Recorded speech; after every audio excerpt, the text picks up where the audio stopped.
ನಮಸ್ಕಾರ ಸ್ನೇಹಿತರೆ, welcome to my channel. 2025ರಲ್ಲಿ ನಮ್ಮ ಕನ್ನಡದ 220ಕ್ಕೂ ಹೆಚ್ಚು ಸಿನಿಮಾಗಳು ಬಿಡುಗಡೆಯಾಗಿವೆ. ಆದರೆ ಯಶಸ್ವಿಯಾಗಿರುವ ಸಿನಿಮಾಗಳು ಕೇವಲ ಬೆರಳೆಣಿಕೆಯಷ್ಟು ಸಿನಿಮಾಗಳು ಮಾತ್ರ.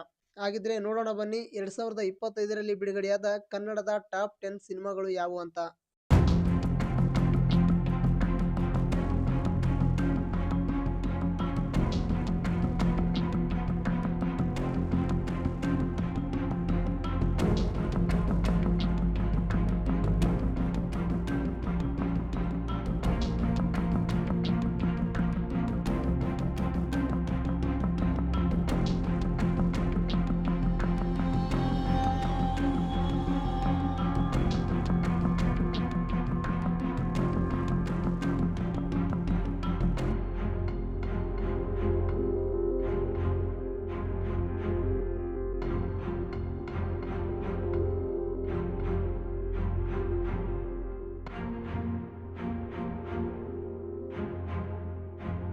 ಈ 10 ಸಿನಿಮಾಗಳಲ್ಲಿ ನಿಮಗೆ ಅತಿ ಹೆಚ್ಚು ಇಷ್ಟವಾದ ಸಿನಿಮಾ ಯಾವುದು? ಯಾವ ಸಿನಿಮಾವನ್ನ ಒಂದಕ್ಕಿಂತ ಹೆಚ್ಚು ಬಾರಿ ನೋಡಿದ್ದೀರಿ? ಕಮೆಂಟ್ಸ್ ಮಾಡಿ.